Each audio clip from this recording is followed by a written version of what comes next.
Hey guys! Tonight we're gently marching into the surprisingly dusty, ink-stained, and occasionally bewildering world of the Colonial Outpost Quartermaster. Forget thrilling cavalry charges or daring jungle expeditions for a moment. Picture this instead. You're in a small, cramped office. Probably a wooden hut with a leaky thatched roof. Somewhere incredibly remote, think a forgotten fort on the African savanna, a tiny trading post in the wilds of Canada, or a humid stockade in the Indian subcontinent. The air smells faintly of mildew, old paper, cheap lamp oil, and perhaps the distant, slightly alarming aroma of whatever mystery stew is bubbling in the garrison cookhouse. The most dramatic event of your day isn't repelling a native uprising or discovering a lost city of gold. Oh no, it's trying to find a cool pen that isn't completely frayed, or deciphering a supply ledger that's been half-eaten by silverfish and stained with what you sincerely hope is just spilled tea. Frankly, you probably wouldn't survive the sheer, mind-numbing boredom and the crushing weight of responsibility involved in ensuring 100 or so isolated, often disgruntled individuals have enough hardtack biscuits, gunpowder, and serviceable booze to last until the next highly unreliable supply ship arrives 6 months from now maybe. So, before you get comfortable, take a moment to like the video and subscribe, but only if you genuinely enjoy what I do here. Your quiet support, much like a correctly filled out Form 734 alpha in triplicate, really does help keep the official channels open. And please, do drop your current location and local time in the comments. It's always fascinating to see which far-flung corners of the globe these sleepy dispatches are reaching. Now, dim the lights, maybe turn on a fan for that soft background hum, and let's ease into tonight's surprisingly calm campaign together. Alright, let's establish your new, rather unglamorous, command post. You're not on the ramparts, scanning the horizon for smoke signals. You're hunched over a rickety wooden desk, probably made from salvage packing crates, in a space that serves as your office, storeroom, and possibly even your sleeping quarters if things are particularly rustic. The walls are likely rough-hewn timber or mud brick, adorned not with heroic portraits, but with curling, handwritten lists of inventory, shipping manifests yellowed with age, and perhaps a rather forlorn-looking calendar from a home that's several years out of date. Your companions are not brave soldiers eager for battle, but towering stacks of ledgers, mountains of forms, and an ever-present cloud of buzzing insects that seem to have a particular fondness for the taste of government issuing. The silence here is different from the expectant hush before a battle. It's the quiet of immense, tedious, and never-ending paperwork. The only sounds might be the scratch of your quill pen across rough paper, the rustle of turning pages, the drip, drip, drip from that aforementioned leaky roof, which you've probably requisitioned repairs for 6 times already, to no avail, and the distant, muffled sounds of garrison life. The clang of a blacksmith's hammer, the shouted orders of a drill sergeant, the mournful lowing of a supply ox that looks as tired and fed up as you feel. You are the logistical linchpin of this tiny, isolated speck of empire, the man responsible for ensuring it doesn't all fall apart due to a shortage of shoe leather, or an excess of weevils in the flour. It's a heroic task, in its own deeply unheroic way. The sheer remoteness of these colonial outposts is a critical factor to grasp. We're talking about places that might be weeks, even months, of difficult travel from the nearest major settlement or port, let alone from the metropolitan centers of imperial power back in London, Paris, Lisbon, or Amsterdam, communication is slow and unreliable. A request for supplies might take half a year to reach headquarters, and another half a year for those supplies if approved and if correctly packed, and if not lost at sea or stolen by pirates to arrive. This immense time lag, a fundamental historical reality of colonial administration, placed an enormous burden of foresight and meticulous planning on the outpost quartermaster. You couldn't just pop down to the colonial equivalent of Costco if you ran out of cannonballs. You had to anticipate needs far in advance. Imagine the weight of that responsibility. If you miscalculate the amount of salted pork needed to see the garrison through the rainy season, men will go hungry, morale will plummet, and diseases related to malnutrition might take hold. If you run out of gunpowder before a crucial resupply, the fort could become vulnerable. If the shipment of replacement uniforms doesn't arrive, before the old ones literally rot off the soldiers' backs in the tropical humidity, you'll have a very disgruntled and possibly very indecent garrison on your hands. It's a constant juggling act, a high-stakes game of estimation and resource management played out against a backdrop of isolation and uncertainty. Your primary weapon in this battle is not a musket or a saber, but your ledger book and your quill pen. You live and die by your inventories, your requisitions, your records of issue and receipt. Every single item, from the grandest cannon to the smallest uniform button, from a barrel of rum to a packet of medicinal quinine, must be accounted for. This obsession with record keeping, while maddeningly tedious, was essential for accountability, for planning future needs, and for satisfying the insatiable bureaucratic hunger of the distant colonial office. They might not know what life is really like at Fort Despair on the Mosquito Coast, but they absolutely want to see your meticulously itemized list of expended candle wicks for the month of June. So, you sit there, surrounded by the scent of old paper and fading ink, the far-flung fort slumbering or grumbling around you. Your campaign is fought not on open fields, but on ruled pages. Your victories are not marked by captured flags, but by a balanced ledger and the arrival of a much-needed, correctly itemized shipment. It's a lonely, vital, and often thankless task, but the entire colonial enterprise, for better or worse, rested on the weary shoulders and ink-stained fingers of quiet figures like you, the quartermaster at the edge of the known world. Let's take a moment to properly introduce this linchpin of the colonial outpost, this unsung hero of the supply chain, this master of the mundane, the quartermaster. He's not the dashing fort commandant with the plumed hat and the heroic pronouncements, nor the grizzled sergeant major bellowing orders on the parade ground. The quartermaster is often a quieter figure, perhaps a commissioned officer of slightly lower rank, or a senior non-commissioned officer with a knack for numbers, and an unfortunate tolerance for solitude and paperwork. He's the logistical brain, the chief administrator, the head storekeeper, and often the chief warrior of the entire remote enterprise.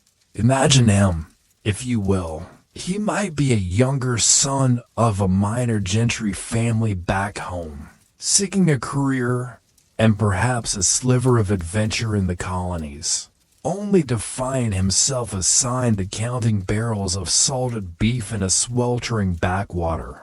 Or he could be a career soldier who showed a particular aptitude for organization, or perhaps a distinct lack of aptitude for frontline combat, and was thus shunted into the quartermaster corps. He's likely to be literate and numerate, skills not universally held at the time.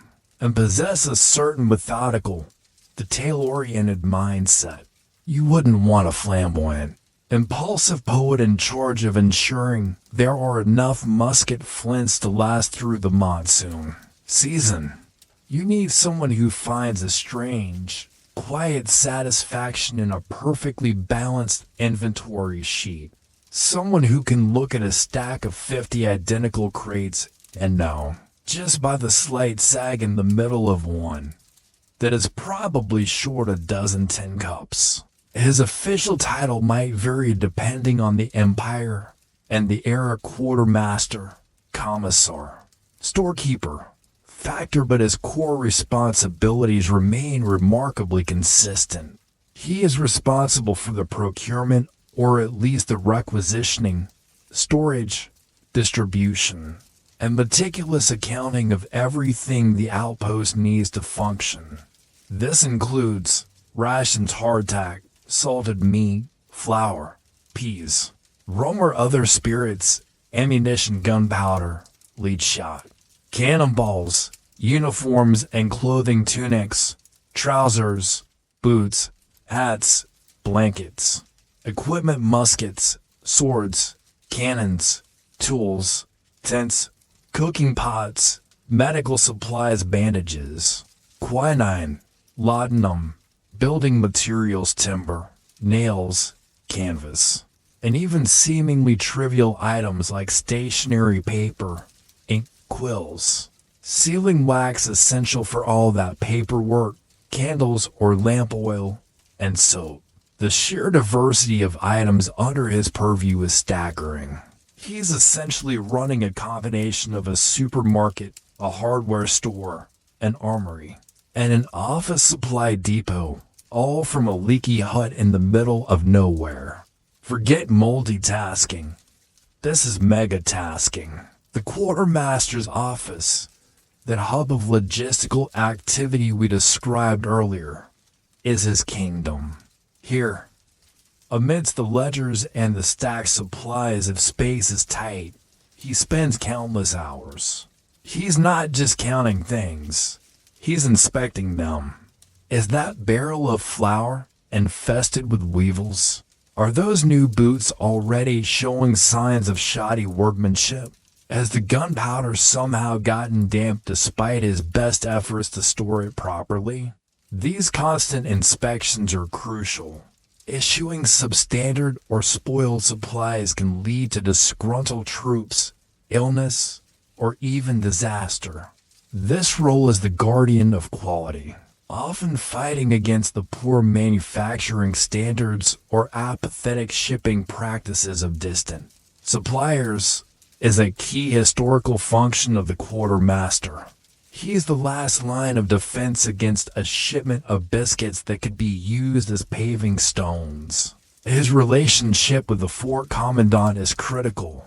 The commandant might have grand strategic visions, but it's the quartermaster who has to figure out if there are enough mules to carry the supplies for that ambitious patrol into uncharted territory, or enough rations to sustain a prolonged siege. This can lead to some interesting discussions.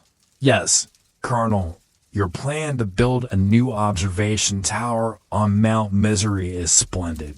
But according to my ledgers, we have precisely 3.5 rusty nails and a rather unenthusiastic carpenter.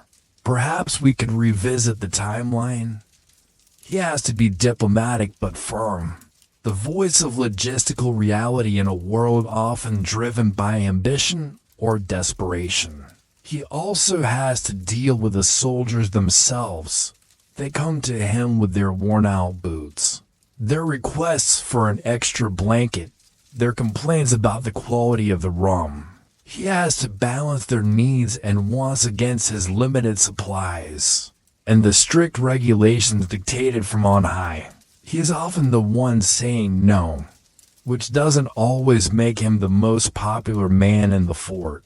You can imagine a soldier grumbling. Old quartermaster grumbles, stingy with the candles again.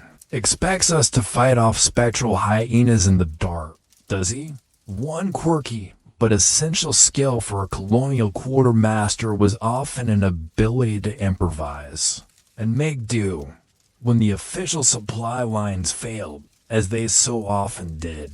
He might have to find creative local solutions, bartering with nearby indigenous groups for fresh food if relations allowed, overseeing the repair of worn-out equipment using salvage materials, or even figuring out how to turn 3 broken tents into one serviceable, if slightly eccentric-looking, shelter. Historians studying colonial logistics often highlight this adaptability as a crucial factor in the survival of many remote outposts. The debate might be whether such improvisation was officially encouraged or merely tolerated out of sheer necessity, with headquarters preferring everything to be done by the book, even if the book made no sense in the local context. So, this is your quartermaster, not a swashbuckling hero, perhaps, but an indispensable cog in the imperial machine. He's meticulous. He's probably overworked. He's definitely underappreciated.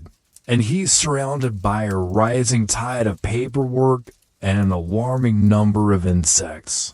With a taste for official documents, his daily life is a quiet battle against scarcity, distance, decay, and bureaucracy, and the success or failure of this far-flung colonial outpost often rests squarely on his ink-stained, weary shoulders.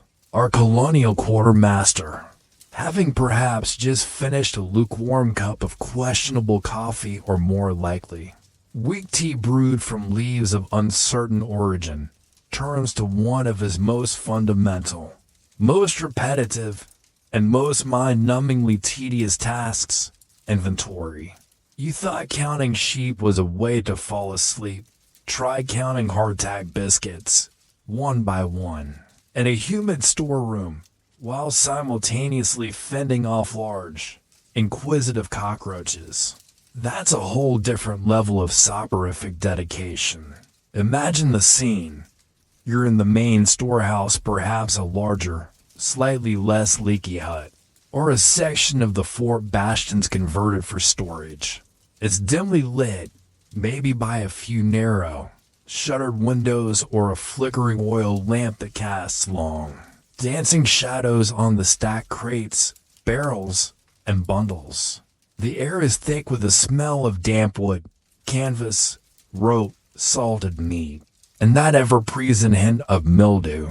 Your tools are simple: a ledger book, already filled with spidery handwriting and smudged ink, a quill pen that's seen better days, an ink pot that's perilously close to empty, and perhaps a tally stick or a piece of chalk for keeping a running count on a nearby beam.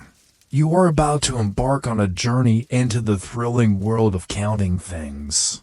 Lots and lots of things. Over and over again. You start with the rations, barrels of salted pork or beef. You tap each one, listening for the sound that indicates fullness. Or perhaps you even have to open a few to check the condition of the contents. How many are full?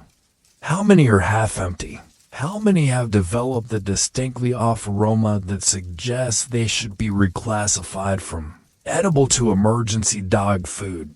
Possibly. You meticulously note it all down.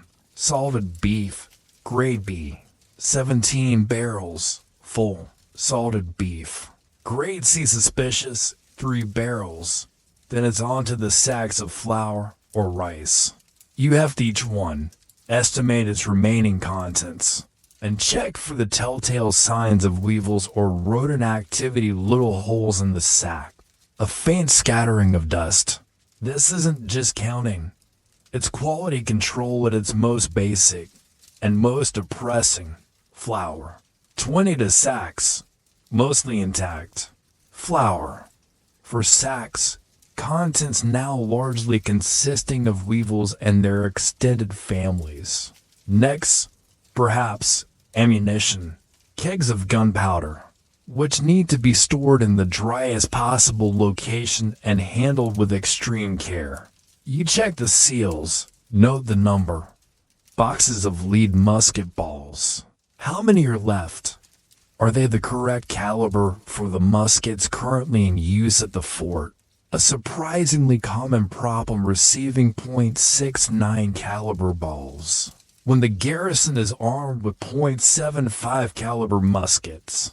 Bureaucracy at its finest. Cannonballs, if your outpost is grand enough to boast artillery.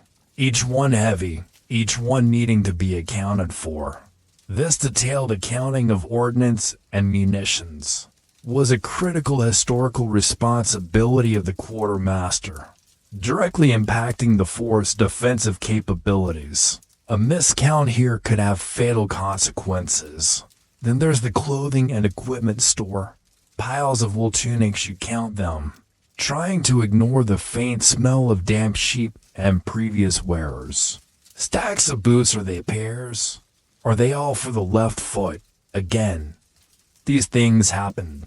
You examine the leather for cracks, the stitching for signs of weakness. Blankets, hats, belts, cartridge boxes, haversacks, canteens, bayonets, musket cleaning tools, the list goes on and on. Each item, no matter how small, must be counted and its condition noted. Boots, hobnailed, pairs, 47. Boots, hobnailed, left foot only, 12.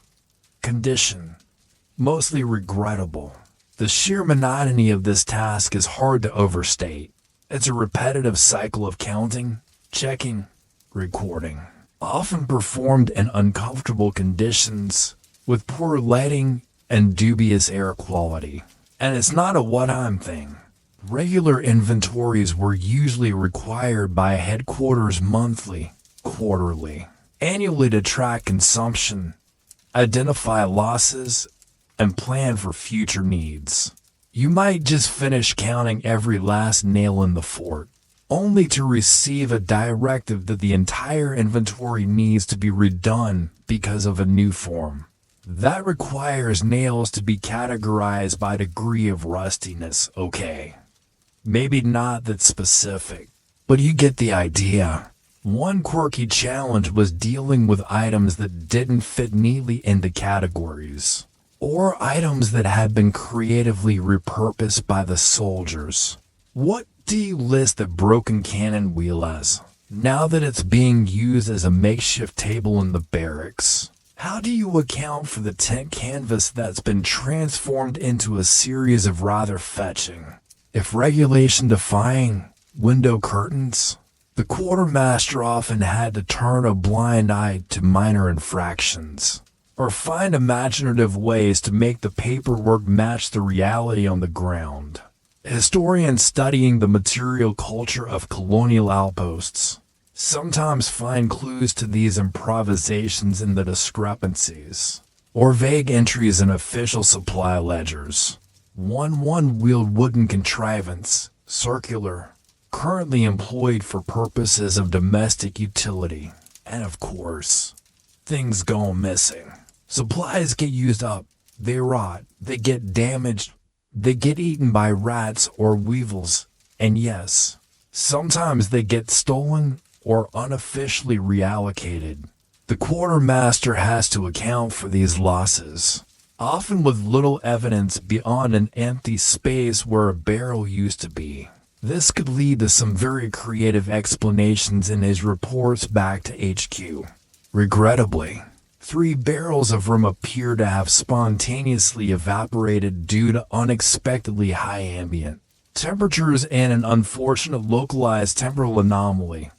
Investigations are ongoing, so, as you feel yourself drifting off, picture our quartermaster deep in his storeroom, surrounded by the silent, accusing presence of his countless supplies.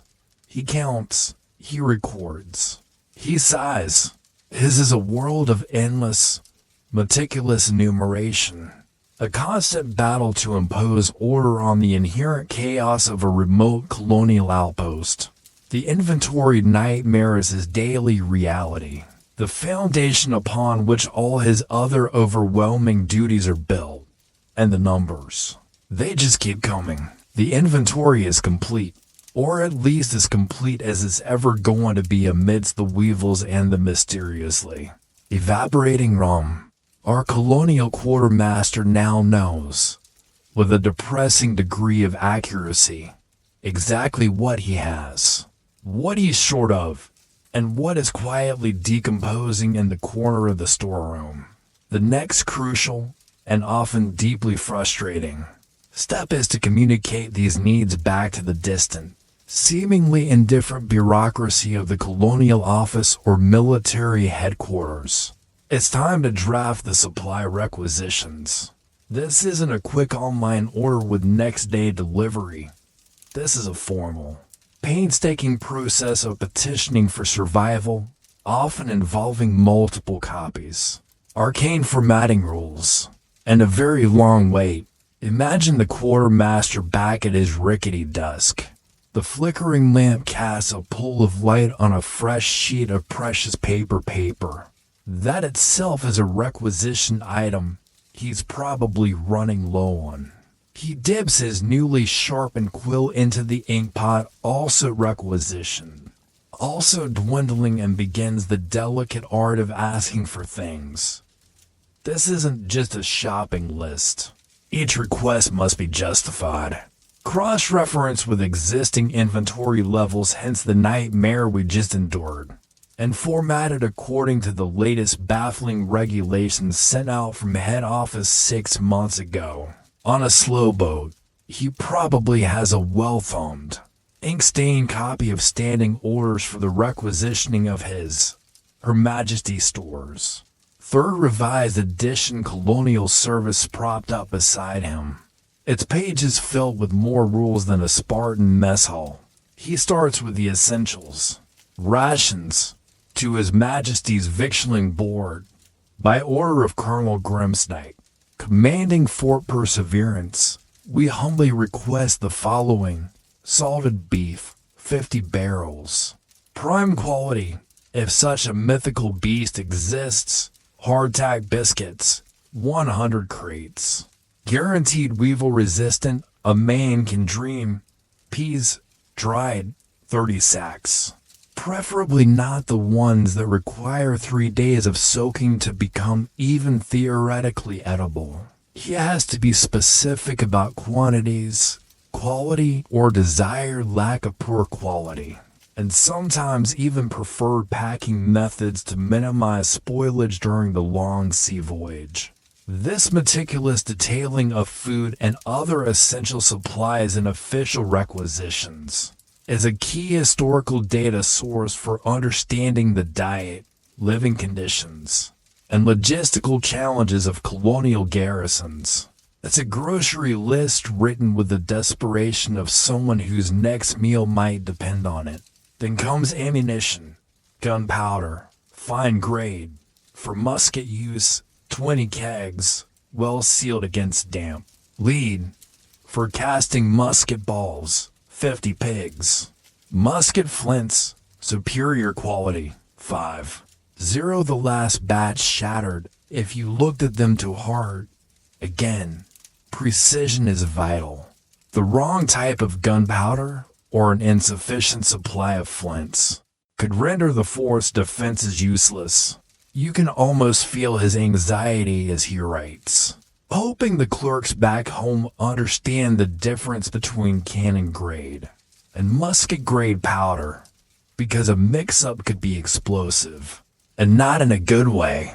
Clothing and equipment are necks, tunics, wool, infantry pattern, 150, assorted sizes mostly large, as the last shipment seemed designed for particularly scrawny pixies. Boots, hobnailed, pairs, 200 emphasis on pairs, if you please, and ensure the leather hasn't been sourced from deceased domestic cats, as some suspect of previous consignments. Blankets, gray, regulation, 100.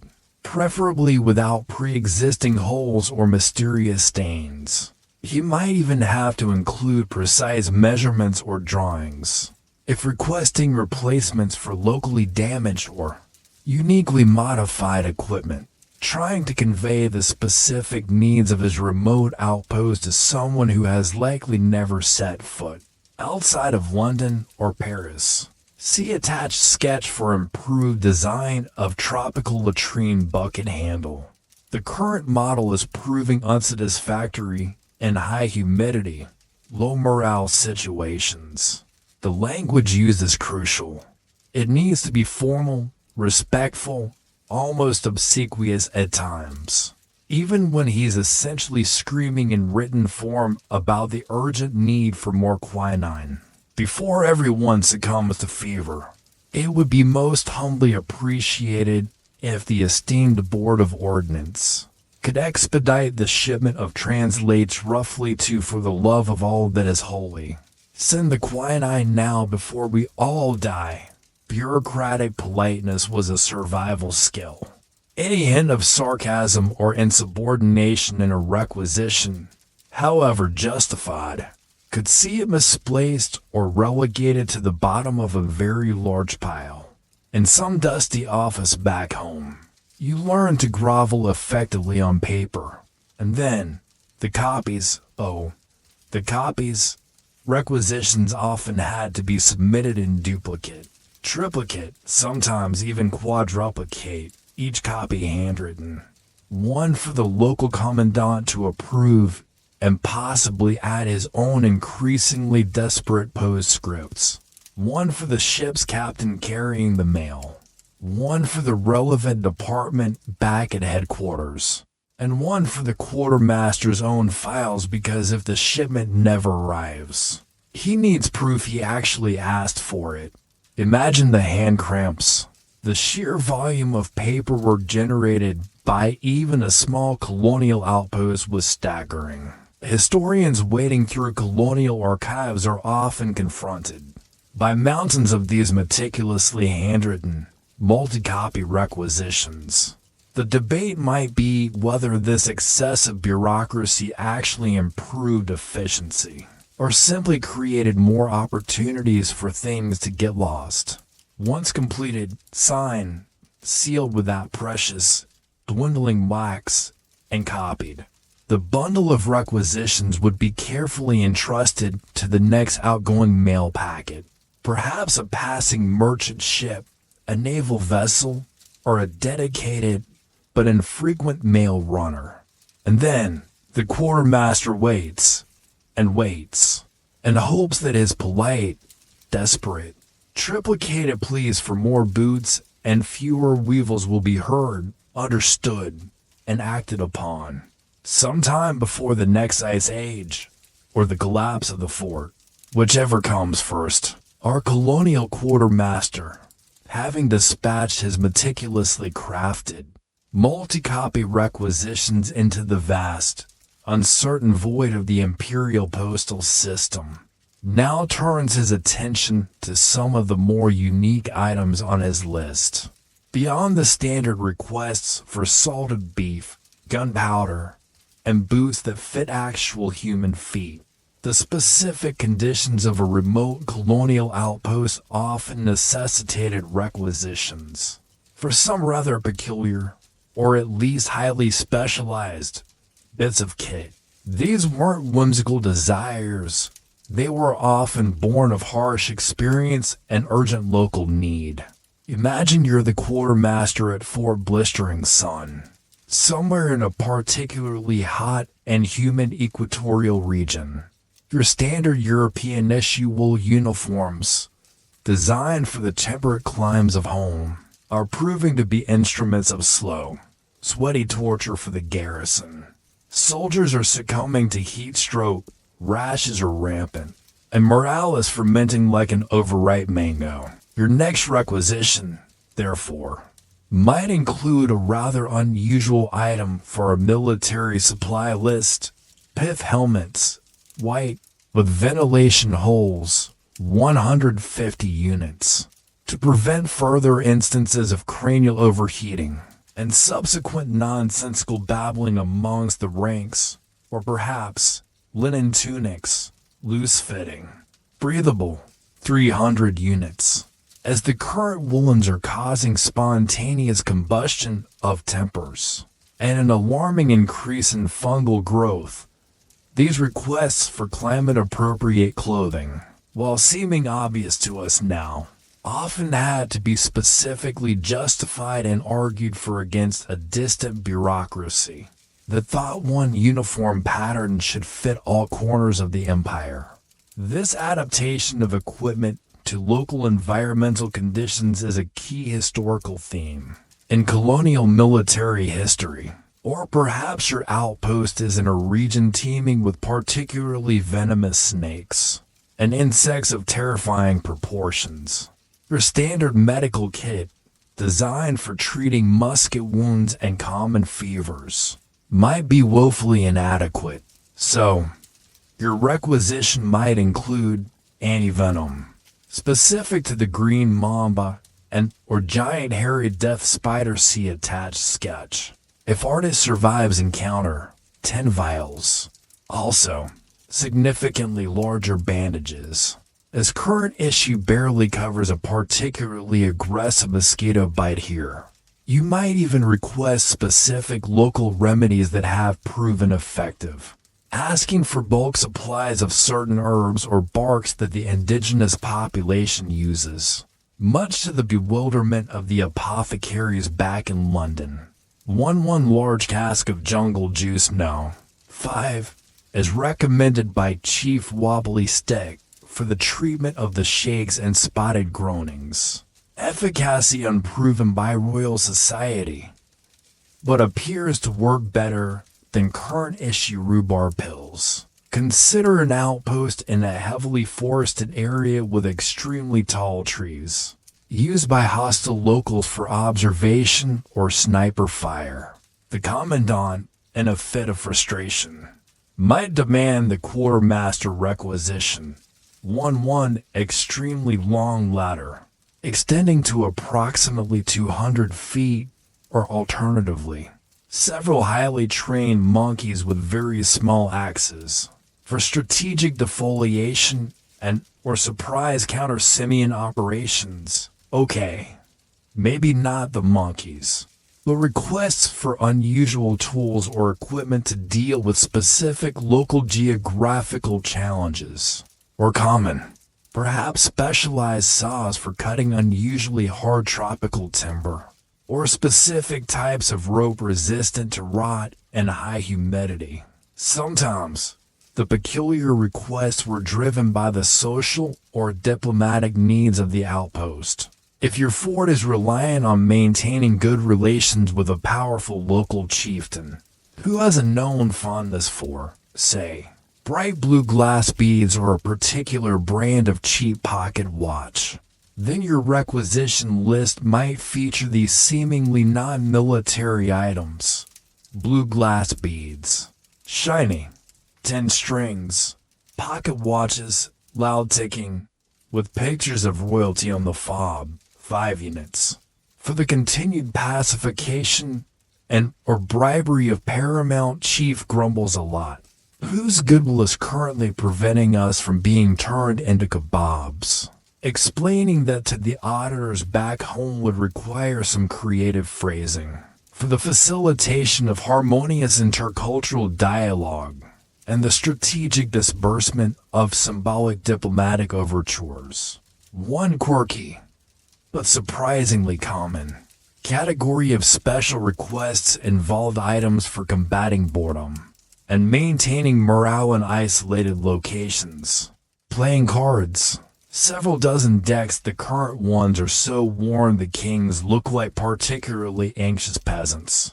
One slightly used flute or other portable musical instrument to discourage Private Higgins from continuing his solo vocal recitals, which are having a detrimental effect on garrison sanity and local wildlife, or even books, any novels, preferably not sermons, to establish a lending library, and prevent the men from resorting to competitive turnip carving for entertainment. Historians studying the social life of colonial garrisons often find these requests for recreational materials a poignant indicator of the loneliness and monotony faced by the soldiers. The challenge for the quartermaster was not just identifying these peculiar needs, but justifying them to a distant, often skeptical bureaucracy that operated on standardized lists and budgets. Every unusual item required a detailed explanation, a convincing argument for its necessity. He had to translate the unique, often bizarre, realities of life at Fort God-forsaken into a language that would make sense to a clerk in a comfortable office thousands of miles away, who probably thought a pith helmet was some kind of fancy serving dish. The debate among historians might be how often these peculiar requests were actually fulfilled, versus how often they were dismissed as frivolous or not in accordance with regulations. Section 7. Paragraph B. So, as our quartermaster seals his latest bundle of forms, nestled amongst the requests for gunpowder and hardtack are these small, specific pleas for items that speak volumes about the unique challenges and strange realities of his particular corner of the empire. Each peculiar request is a tiny story, a testament to the adaptability, the desperation, or sometimes even the quiet humor of those living and working at the very edge of their world. The meticulously drafted requisitions, including those pleas for pith helmets and non-lethal musical instruments, are dispatched. They are now somewhere on a slow ship or in a saddlebag on a weary horse, making their laborious way towards the distant heart of the empire. For our colonial quartermaster, and indeed for the entire garrison of the far-flung outpost, a new phase begins, the agony of waiting. This isn't the tense, alert waiting before a battle. This is a slow, drawn-out, hope-draining, mind-numbingly protracted period of anticipation, where time seems to stretch and warp, and the arrival of supplies feels less like a certainty and more like a distant, almost mythical event. Imagine the quartermaster marking off the days, then weeks, then months on his out-of-date calendar. He knows, intellectually, that the journey for his request to reach headquarters be processed a whole other universe of potential delay, and for the subsequent supplies to be gathered, packed, shipped, and finally arrive at his remote little speck on the map is incredibly long. We're talking 6 months at the absolute minimum, in many cases, often a year, and sometimes, due to war, shipwreck, bureaucratic incompetence, or sheer bad luck, even longer. This immense time lag between identifying a need and receiving the means to address it was a fundamental, defining characteristic of colonial logistics. It bred a culture of extreme patience, or perhaps extreme frustration. Depending on your temperament, you probably wouldn't last a week without checking your Amazon order tracking. Imagine waiting a year for a new pair of socks with no tracking number.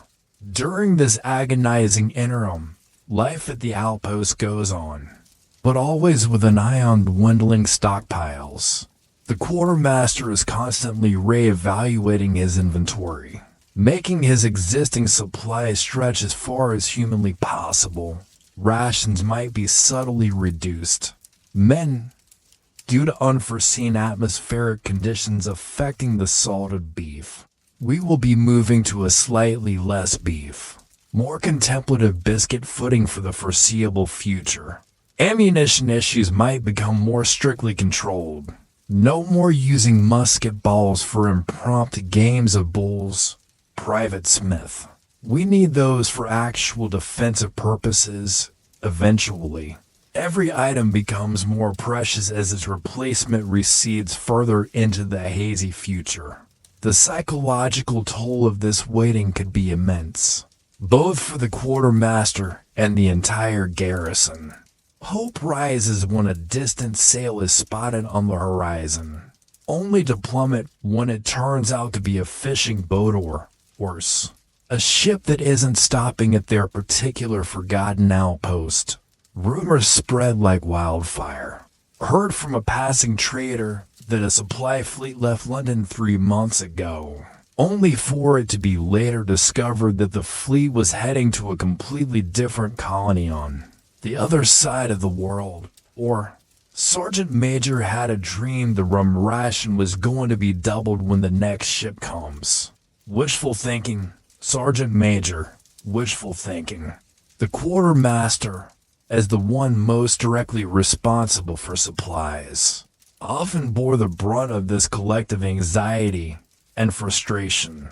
He's the one everyone looks to, the one who has to manage expectations and maintain morale, even when his own hopes are dwindling. One quirky aspect of this long wait was the tendency for needs to change in the interim.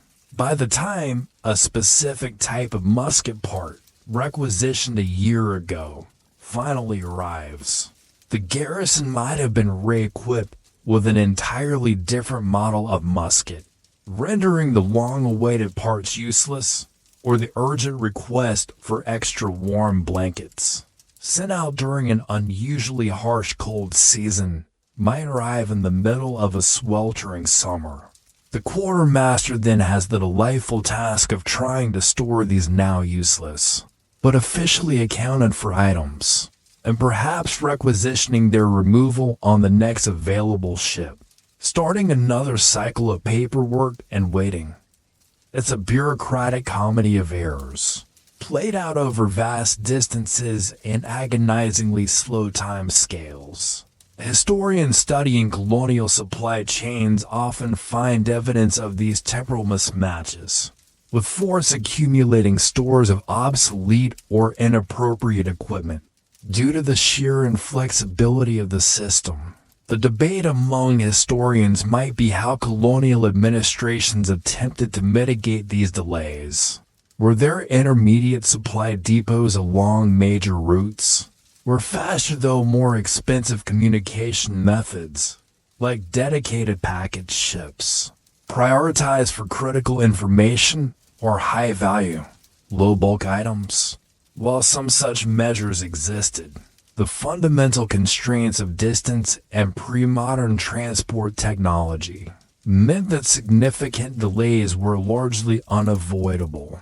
The system was inherently slow and reactive, not proactive. So, our quartermaster waits. He watches the horizon. He listens for the distant sound of a ship's cannon announcing its arrival, a sound that could send a jolt of hopeful electricity through the entire fort. He deals with the daily grind of managing dwindling resources, pacifying disgruntled soldiers. Yes, Private Jones, I understand your boots now consist primarily of holes held together by wishful thinking. I have requisitioned more. They are expected eventually. And trying to maintain his own sanity in the face of endless uncertainty, he might develop little rituals or superstitions related to the arrival of ships. Perhaps always wearing a specific, slightly less tattered neckerchief on the days when a ship is due based on his optimistic calculations, or avoiding a certain path around the fort because he once saw a mirage of a ship there. That turned out to be a particularly convincing cloud. The agony of waiting is a quiet, internal struggle, a battle fought against time, distance, and the maddening slowness of the imperial machine. It's a period of forced patience, of hoping against hope, where the most exciting event is the changing of the tides, as it might, just might, bring the long overdue vessel a little bit closer. The agonizing months of waiting, filled with dwindling supplies anxious horizon scanning, and the quiet desperation of making do finally reach a crescendo. A cry goes up from the sentry on the makeshift watchtower. Sail ho. Not a mirage this time. Not a particularly convincing cloud, but a real, honest-to-goodness ship. Sails billowing or perhaps steam funnels chugging, depending on the era, making its laborious way towards your remote colonial outpost. A wave of excitement, relief, and perhaps a little trepidation washes over the entire garrison. For the quartermaster, this moment is the culmination of months, possibly years, of planning, pleading, and patient or not so patient anticipation. The cavalry hasn't arrived, but the cargo ship has, and that's arguably even better. Imagine the scene as the ship finally drops anchor in the bay or ties up at the rickety wooden jetty, which you've also probably requisitioned repairs for. The entire fort, or at least a significant portion of its population, might turn out to watch. There's a buzz in the air. This isn't just a delivery. It's a lifeline, a connection to the outside world, a tangible sign that they haven't been entirely forgotten by the distant empire.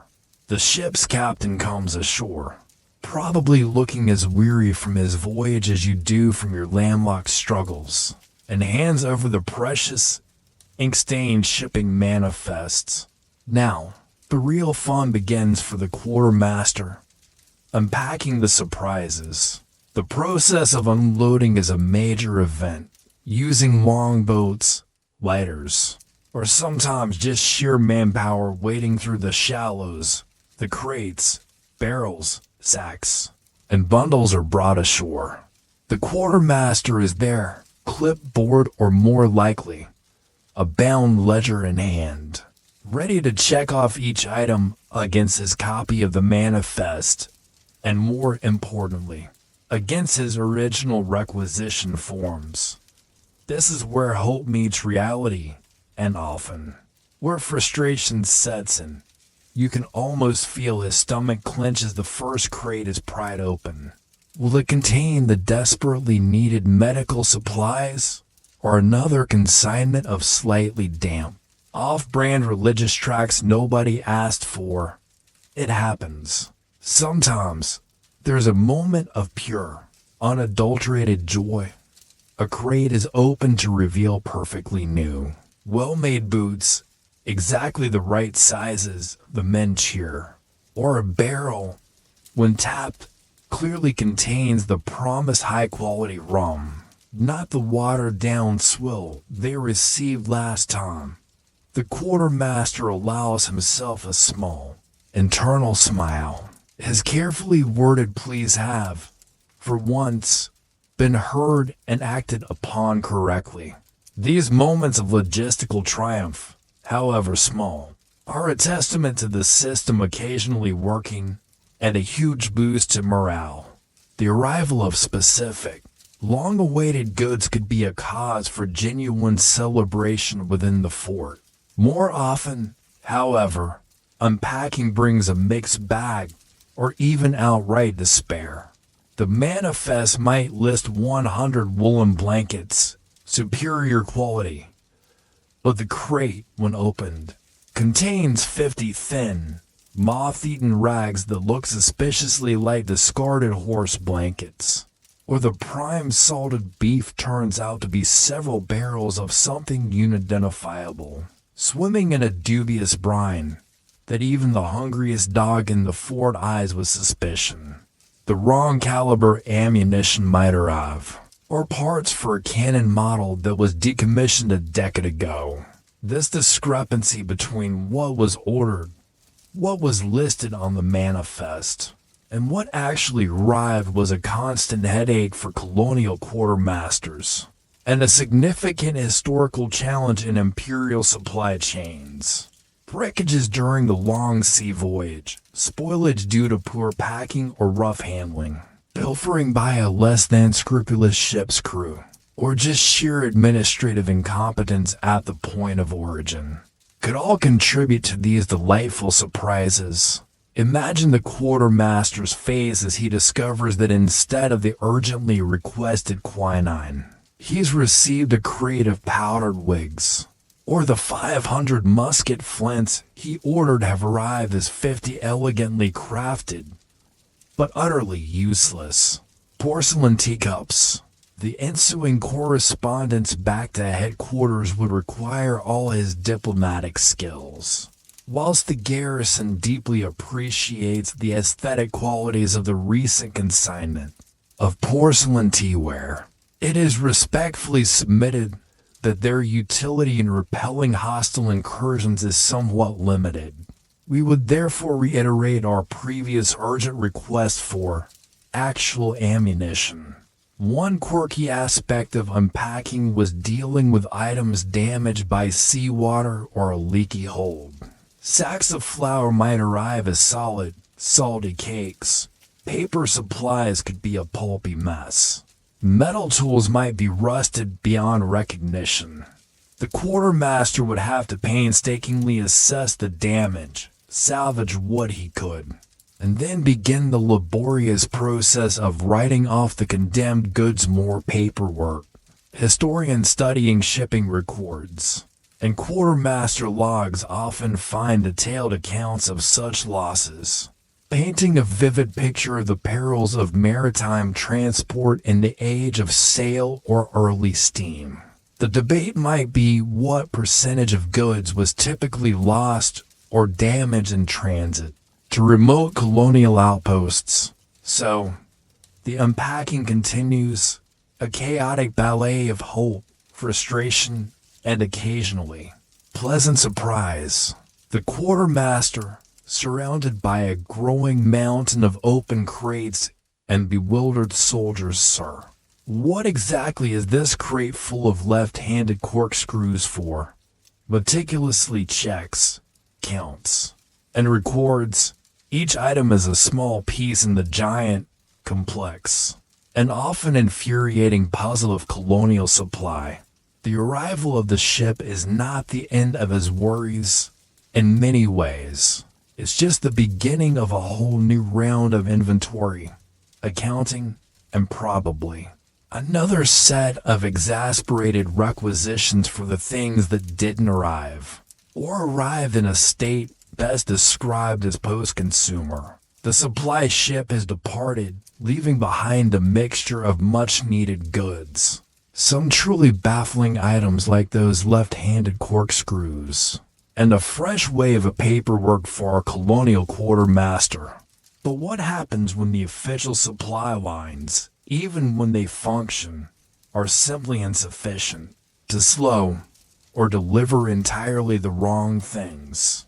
Or what if a sudden, unforeseen crisis arises, a crop failure in the local friendly village, an unexpected increase in garrison numbers, or a sudden need for a specific item not available through official channels? This is where the quartermaster often had to step outside the neatly ruled lines of his ledgers and engage in the often tricky business of local purchasing and creative accounting. Imagine the quartermaster, his official stores of, say, fresh vegetables dwindling rapidly, knowing that a diet of solely salted beef and hardtack is a recipe for scurvy and mutiny. He might be authorized, or simply find it necessary out of sheer desperation, to procure supplies from local sources. This could involve bartering with nearby indigenous tribes or local settlers. If relations were peaceful enough, he might trade surplus government issue items, perhaps some of those excess blankets that arrive on the last ship, or metal tools. Or even if regulations were particularly lax or his commandant particularly understanding, a small amount of gunpowder or a few old muskets for fresh meat, grain, fruit, or vegetables.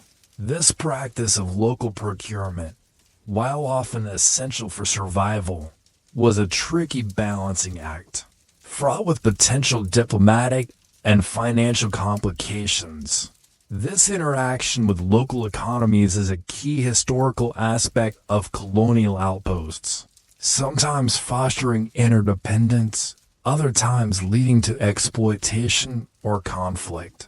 He might set up a small, informal market day, inviting local producers to bring their wares to the fort. You can picture him trying to haggle over the price of a scrawny chicken or a basket of yams, using a combination of rudimentary local dialect, sign language, and perhaps a display of the shiny trinkets or practical goods he has to offer in exchange. He's not just a storekeeper now.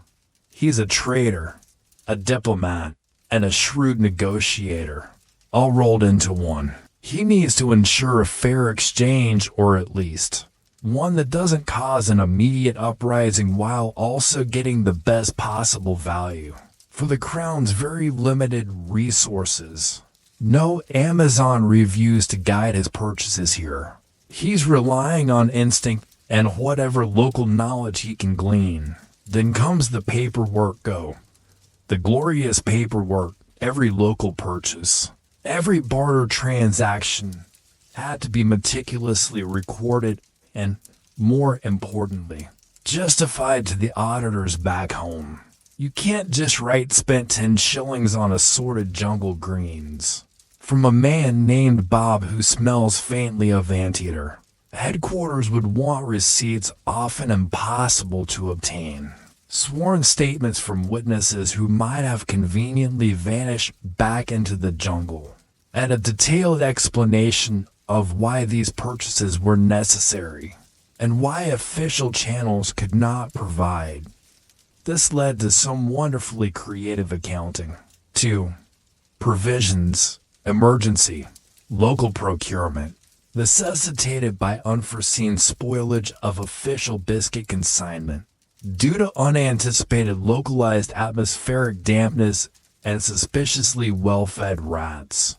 5 baskets of nutritious root vegetables of indeterminate botanical origin, acquired through strategic diplomatic exchange of 3 slightly dented tin basins. One quirky challenge was dealing with unfamiliar currencies or systems of barter. What's the official exchange rate between a government tissue button and a live iguana? A surprisingly good source of protein, apparently. How do you account for a transaction conducted entirely in cowrie shells or glass beads?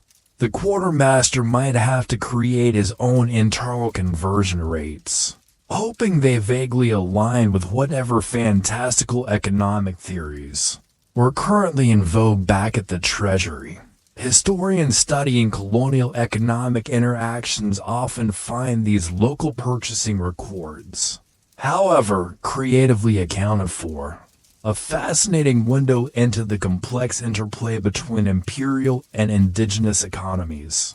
The debate might be how much of this local trade was officially sanctioned versus how much was conducted off the books out of sheer necessity. Sometimes, the quartermaster had to make emergency purchases of not just food, but also materials or labor. Perhaps a section of the fort wall collapses during a tropical storm. He can't wait 6 months for official approval and a shipment of timber from home. He might have to hire local laborers, purchase lumber from a nearby logging operation if one exists, or trade for building supplies. Again, every transaction would need to be documented with excruciating detail, justifying the expenditure and the deviation from standard procurement procedures. 2. Fortification repairs, urgent. Category 1 imminent collapse and subsequent devouring by crocodiles, expenditure of £2, 7 shillings, and a slightly used bugle, for services rendered by local construction experts, specializing in not letting things fall down in a swamp.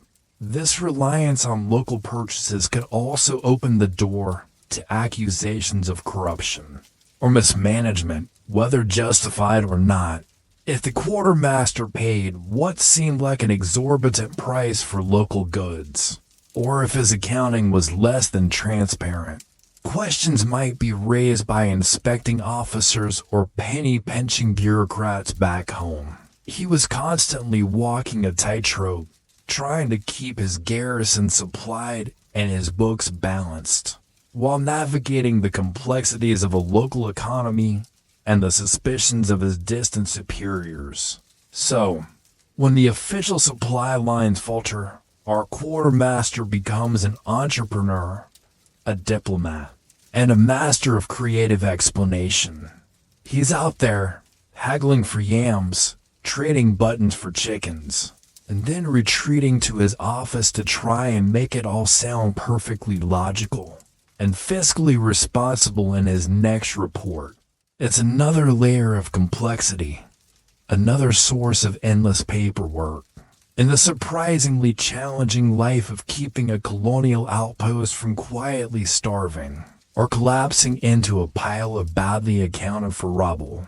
The supply ship has finally arrived, unpacked with its usual mix of triumphs and disappointments. The quartermaster has even navigated the treacherous waters of local procurement and creative accounting. But there's another persistent, soul-destroying gremlin that haunts the dreams of every colonial quartermaster. Supplies that simply vanish into thin air, get irretrievably damaged en route, or arrive in a state that can only be described as tragic. Welcome to the world of Lost in Transit Blues, a mournful tune played out on ledgers and manifests across the vast expanse of empire. Imagine the quartermaster, his heart full of hope, or at least mild optimism, checking off items on the shipping manifest against his original requisition. He comes to a crucial line item: medicines, assorted, one crate containing quinine, laudanum, and bandages. He looks at the pile of unloaded goods. No such crate. He checks again. He asks the ship's supercargo, a harried man who probably just wants to get back to sea and away from this mosquito-infested coastline. The supercargo shrugs. Must have been offloaded at the wrong port, mate. Or maybe it fell overboard during that storm off the Cape of Bad Omens. Or perhaps the ship's rats developed a sudden fondness for medicinal compounds. Not my department. The crate and its life-saving contents are simply gone. Now what? You can't exactly send a strongly worded email to the shipping company's customer service department. This phenomenon of supplies going missing or being damaged was incredibly common, and a major source of frustration and real hardship for colonial outposts. The journey from the factories and warehouses of Europe to a remote fort in Africa, Asia, or the Americas was long, perilous, and involved multiple transshipments at every stage. There was a risk. Barrels could be crushed by shifting cargo in a storm. Crates could be dropped during loading or unloading. Water could seep into the hold, ruining perishable goods like flour or paper. And then there was outright theft, pilfering by dock workers, corrupt officials, or even the ship's own crew looking to supplement their meager wages. This leakage from the supply chain is a well-documented historical problem in long-distance trade and military logistics of the colonial era. It was a constant drain on resources and a source of endless headaches for those at the receiving end. The quartermaster is now faced with the delightful task of accounting for these phantom goods. He has a requisition showing he ordered them. He has a manifest perhaps showing they were supposed to be on the ship, but he has no actual items in his storeroom. This requires yet another round of meticulous paperwork. Report of discrepancy. Form 17 lost, stolen, or inexplicably dematerialized goods. He has to document the missing items. gather any evidence like a sworn statement from the ship's captain, if he can be bothered to provide one, and then formally request that these items be struck from his inventory liability, or, more likely, re-requisition them and start the agonizing cycle of waiting all over again. You can almost hear his weary sigh as he dips his quill yet again to the esteemed Board of Shipping and Mysterious Disappearances. It is with profound regret that I must report the apparent non-arrival of. Sometimes, goods would arrive, but in such a damaged state as to be completely useless. Imagine the joy of receiving a long-awaited shipment of new muskets, only to open the crates and find them a solid mass of rust, thanks to a leaky hold and a few months at sea, or a consignment of glass lantern panes arriving as a box of tiny, tinkling shards. The quartermaster would have to survey the damage, perhaps convene a small board of survey with other officers from the fort, to officially condemn the goods, and then, you guessed it, fill out more forms. Report of goods damaged beyond all hope of salvage or usefulness, even by particularly desperate persons. This documentation was crucial for avoiding being held personally liable for the value of the damaged goods by some eagle-eyed auditor back home. One quirky but common problem was damage caused by pests during transit. Weevils and biscuits and flour were almost a given, but rats and mice could also wreak havoc on a ship's cargo, gnawing through sacks, contaminating food, and even damaging wooden crates or leather goods. The quartermaster might open a crate of what should be new boots, only to find them full of rat nests and chewed leather. Historians studying maritime history often note the constant battle against vermin on wooden sailing ships. For the quartermaster at the end of the journey, it meant more ruined supplies and more frustrating paperwork. The debate might be what percentage of supplies was considered an acceptable loss. Due to such factors, was a 10% weevil infestation and flour considered good quality by colonial standards? The psychological impact of these losses could be significant. To wait for months, pinning your hopes on the arrival of a specific, vital item, only for it to be missing or destroyed, was deeply demoralizing for the entire garrison. The quartermaster often had to manage this disappointment, trying to find alternatives or simply urging patience until the next, hopefully more successful shipment. He was the bearer of bad news as often as he was the dispenser of goods. So, as the tide goes out, metaphorically carrying away the hopes attached to those missing or damaged supplies, our quartermaster is left to deal with the aftermath. He stares at the gaps in his inventory, the piles of ruined goods, and the fresh mountain of forms required to explain it all to a distant, faceless bureaucracy. The lost in transit blues are a recurring, mournful refrain in the symphony of colonial supply, a constant reminder of the fragility and uncertainty of life at the empire's edge.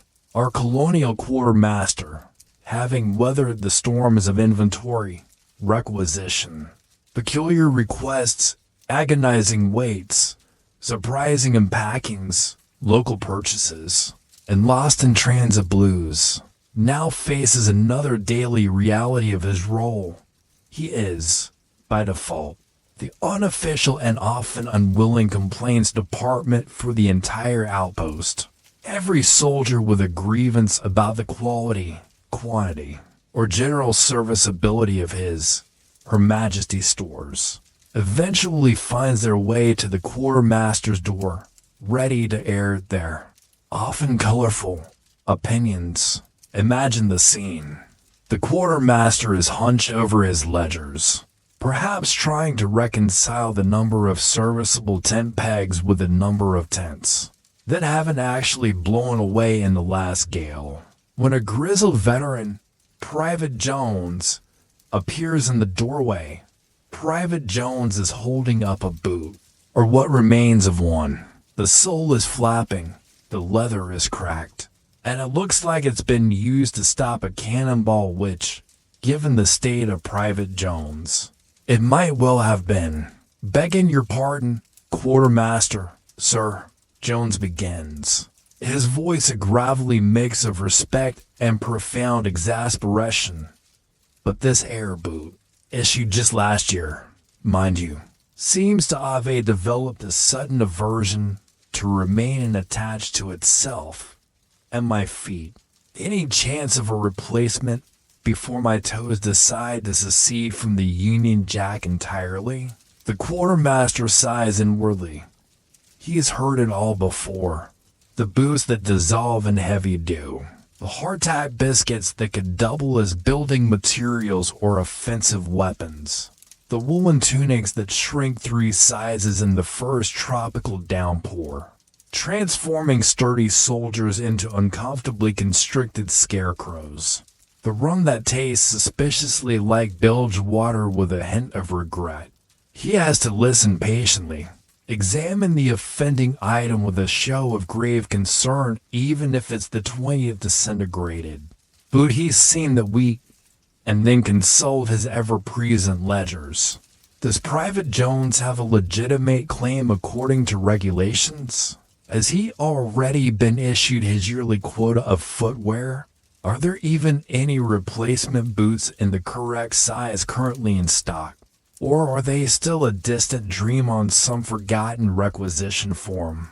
This role as the recipient of soldier complaints about equipment and supplies is a well-documented historical aspect of the quartermaster's duties.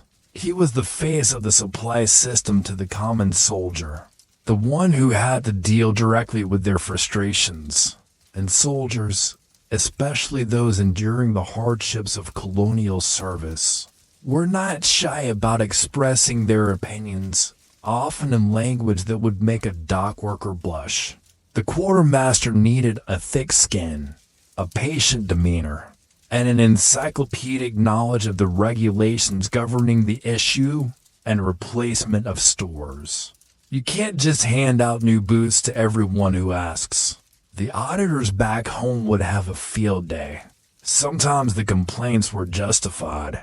Supplies were often of poor quality, manufactured by contractors back home looking to cut corners and maximize profits.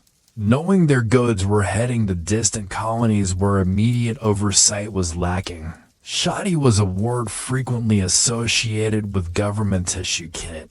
The quartermaster might find himself writing yet another report detailing the endemic failure of, say, Mark III canteens to actually hold water for more than 5 minutes, or the alarming tendency of regulation pattern buttons to spontaneously detach themselves from uniforms at inopportune moments. He was, in a way, an early form of quality control inspector, though his reports often seemed to vanish into the same bureaucratic black hole as his requisitions. Other times, the complaints might be less about the quality of the item and more about the soldier's own misuse, or bad luck. "Quartermaster, sir, this air musket seems to have bent itself into a rather artistic pretzel shape. No idea how it happened. Just found it like that after the little disagreement with a large, angry hippopotamus." The quartermaster would have to investigate. Perhaps take witness statements if anyone was brave enough to admit to seeing Private Smith trying to pole vault over a hippo with his musket, and decide if the damage was due to fair wear and tear or gross negligence, and or acts of extreme foolishness involving large aquatic mammals. One quirky aspect of this complaints process was the development of soldier slang for particularly bad items of kit. Those indestructible biscuits might be known as tooth dullers or jawbreakers. Particularly thin blankets might be wine cheaters, as in, the wind cheated you out of any warmth. The quartermaster would become fluent in this dialect of dissatisfaction. Historians studying soldier letters and diaries from colonial periods often find rich veins of this dark humor and inventive terminology related to their daily struggles. With inadequate equipment, the debate might be whether these complaints ever actually led to systemic improvements in supply quality, or if they were simply a necessary steam valve for soldier frustration. So, our quartermaster listens. He inspects. He consults his ledgers. He might be able to issue a replacement. He might have to put Private Jones on a waiting list. He might have to gently explain that, according to Regulation 47, subsection C, paragraph 2, hippopotamus-related musket deformation is not covered under the standard warranty. He is a mediator, a problem solver sometimes, and often just a sympathetic ear. He is the human interface between the impersonal, often flawed, supply system and the very real, very uncomfortable needs of the men on the ground. And as Private Jones shuffles off, hopefully with a new pair of boots or at least a promise, the quartermaster turns back to his paperwork, knowing that another complaint, another colorful tale of equipment failure, is probably just a few minutes away from appearing at his door. Just when our colonial quartermaster thinks he might have a moment to himself, perhaps to attempt a reconciliation of his ledger for tallow candles, slightly gnawed by unidentified nocturnal creatures, a new terror looms. Not a native attack, not a mutiny over the quality of the rum, but something almost as dreaded in its own quiet, bureaucratic way.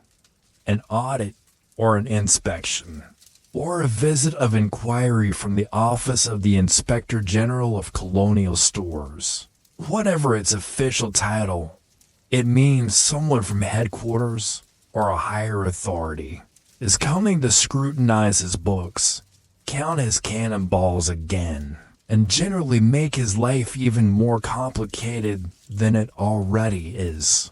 Imagine the flurry of activity, or perhaps just a more intense level of quiet, methodical panic that precedes such a visit. The quartermaster, who already spends most of his waking hours counting and recording, now redoubles his efforts. Every ledger must be up to date, every column correctly totaled, a minor miracle in itself. Given the quality of the ink and the prevalence of tropical insects with a taste for arithmetic, every item in the storehouse must, in theory, match the numbers on the paper. This is where any creative accounting for those local purchases, or any slight evaporation of from stores, comes under intense scrutiny. You can almost see him, late at night, by the flickering light of a single carefully accounted for candle, desperately trying to make sense of a discrepancy between muskets, flintlock, serviceable 73 in the ledger, and the actual pile of 71 muskets in the corner, two of which look suspiciously like they've been used as canoe paddles. The arrival of the inspecting officer is a moment of high tension. This officer is likely a courier pen pusher from a central depot, someone who lives and breathes regulations, someone whose idea of excitement is finding a misplaced decimal point in a rationed return. He arrives with his own set of even larger, more immaculately kept ledgers, and an air of profound skepticism about the competence of anyone serving in the field. He probably hasn't experienced a mosquito bite, let alone a request for a left-handed corkscrew, in his entire meticulously ordered life. The quartermaster must be polite, deferential, and ready to answer a barrage of questions about why Form 3 be revised, was used for the requisition of meal fodder instead of the now standard Form 3C Addendum 2. Then begins the grand recounting. The inspecting officer, often with a hapless quartermaster in tow, will want to see everything. Show me the cannonballs, quartermaster. And so, they count the cannonballs. Again, now, the hardtack biscuits. Every last one. And they count the biscuits, trying to ignore the scurrying of weevils which the inspecting officer will no doubt note down as evidence of suboptimal pest control protocols. This physical verification of stores against the written records as a cornerstone of historical military and governmental auditing. It was designed to prevent fraud, identify inefficiencies, and ensure accountability. Though in practice, it often just created more paperwork and frayed tempers. The inspecting officer will pore over the ledgers, his quill pen hovering like a bird of prey, ready to swoop down on any inconsistency. Quartermaster, your return for July indicates an expenditure of 3 gallons of lamp oil. However, your candle requisition for the same period suggests a level of nocturnal illumination more befitting a grand ball than a humble frontier outpost. Explain. The quartermaster then has to patiently explain about the unusually long nights, the need for extra light in the makeshift hospital wing, or perhaps subtly imply that the previous quartermaster, the one who mysteriously absconded with the regimental silver, was particularly fond of reading very small print late at night. One quirky, but often stressful, part of these inspections was dealing with condemned stores, those items deemed unfit for use due to damage, spoilage, or obsolescence. The inspecting officer would want to see these items, verify they were genuinely unusable and not just being hidden away for illicit sale to local traders, and ensure they were properly disposed of according to regulations which might involve burning, burying, or even shipping them all the way back to headquarters as proof of condemnation. Imagine the joy of having to load a ship of barrels of rotten pork just to prove to someone thousands of miles away that it really was rotten. Historians examining military records often find detailed condemnation reports, which provide fascinating insights into the types of material failures and spoilage common in colonial settings. The debate might be whether these inspections genuinely improved the quality of supplies, or simply added another layer of bureaucratic theater to the process. At the end of the inspection, which might last for days, the inspecting officer will write his report. This report could make or break a quartermaster's career. A glowing report praising his meticulous record-keeping and efficient management of stores could lead to commendation, perhaps even promotion, or at least a slightly less leaky hut. A critical report highlighting discrepancies, inefficiencies, or heaven forbid evidence of peculation could lead to reprimand, demotion, or even a court-martial. The pressure to pass the inspection was immense. So, as the inspecting officer finally departs, perhaps with a sniff of disapproval at the general state of colonial entropy, our quartermaster can breathe a sigh of relief, or perhaps just collapse in an exhausted heap. The cannonballs have been counted for now. The ledgers have been scrutinized. He has survived another encounter with the full force of imperial bureaucracy. He might even allow himself a small, unauthorized sip of that hopefully still unevaporated drum, just to steady his nerves before diving back into the endless, repetitive, almost meditative cycle of his daily duties.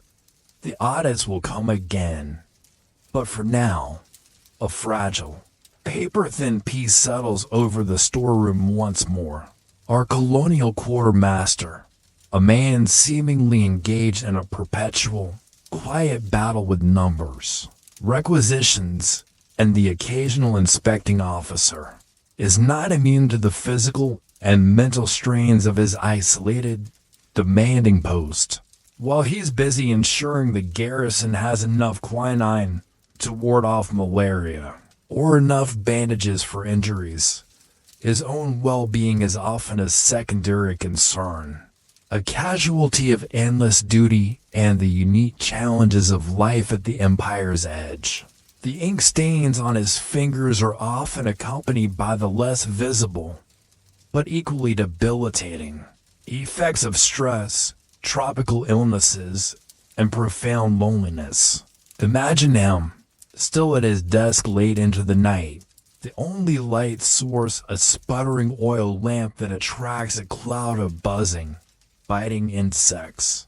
The oppressive heat and humidity of the tropical day haven't fully dissipated, and the air in his small office is thick and still.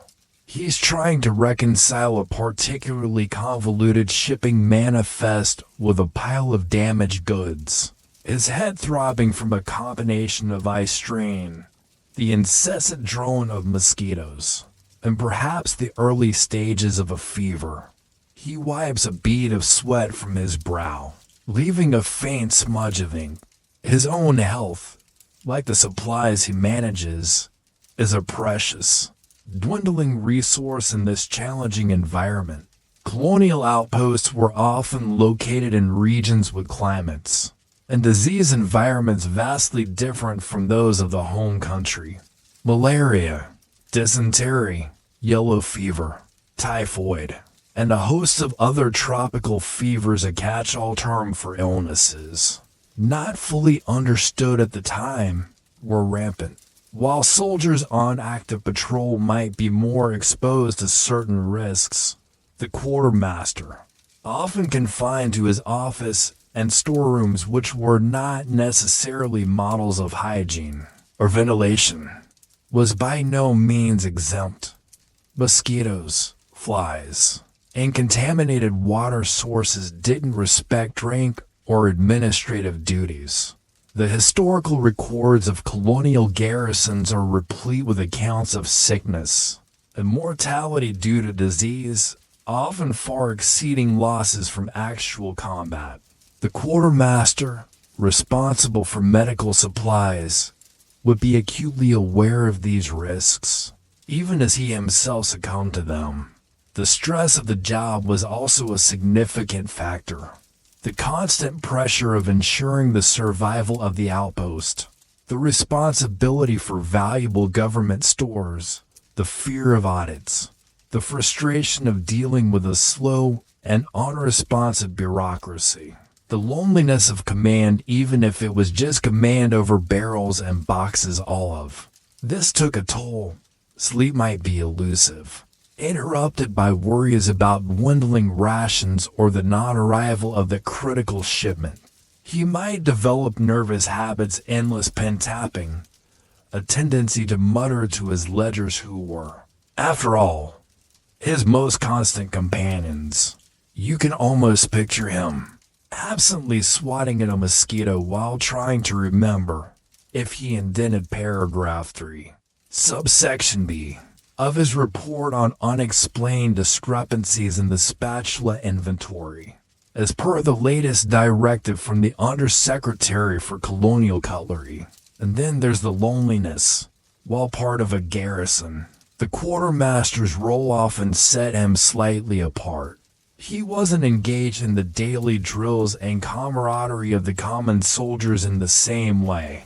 His work was solitary, intellectual, in a bureaucratic sense, and often involved making unpopular decisions about rationing or denying requests.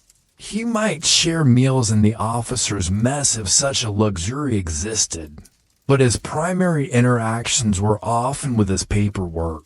In a small, isolated community, this professional distance could easily bleed into personal isolation, especially if he was the only one with his specific set of responsibilities and anxieties. One quirky, but perhaps telling detail might be the quartermaster's relationship with any pets. He might acquire a stray cat that wanders into the storeroom and proves surprisingly effective at rodent control, or a mangy fort dog that seems to understand his weary size better than any human.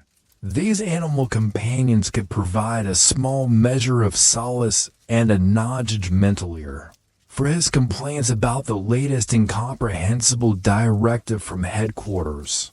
Historians looking at personal letters or diaries of colonial officials sometimes find touching references to such animal companions, hints of the human need for connection in profoundly isolating circumstances.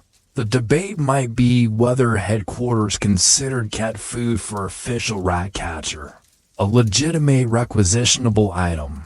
The quartermaster's office, with its piles of paper and its often less than ideal conditions, could also become a breeding ground for its own peculiar ailments. Eye strain from poring over faded ink and poor light was common.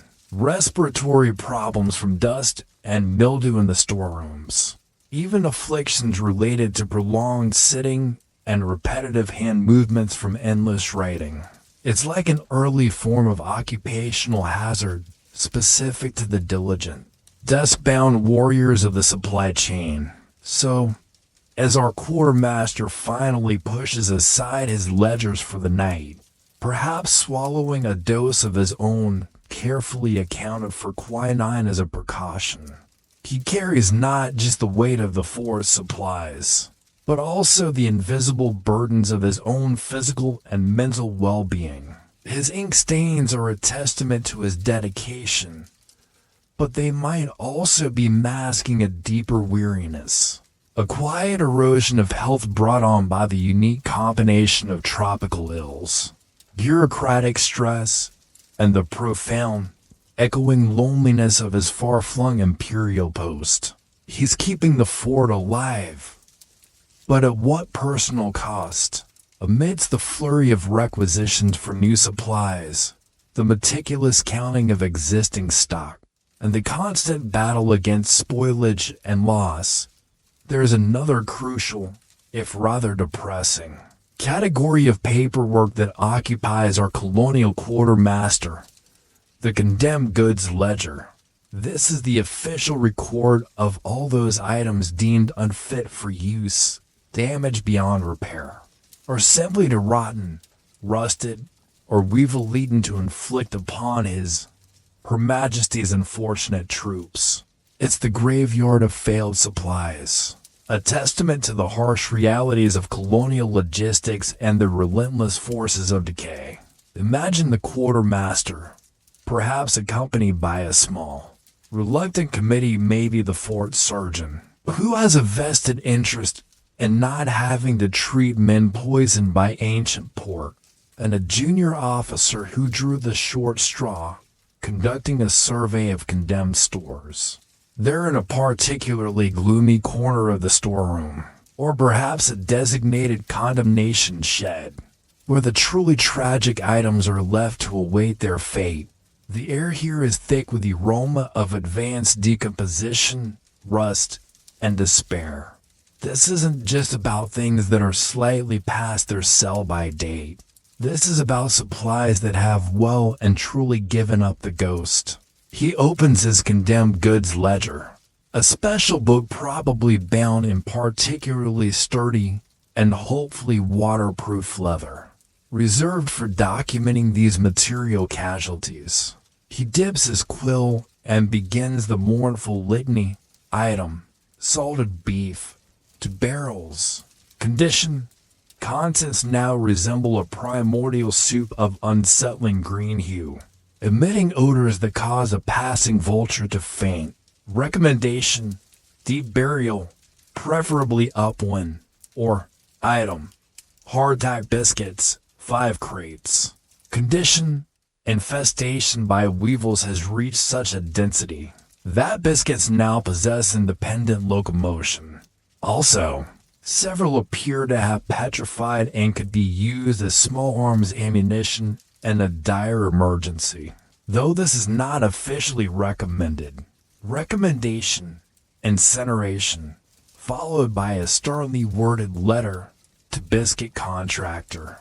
This meticulous recording of condemned goods, including the reasons for condemnation, was a vital historical process for accountability and for attempting, often futilely, to claim replacements or refunds from suppliers. The range of items that could end up in the condemned goods ledger was vast. Uniforms rotted by tropical humidity until they resembled damp tissue paper.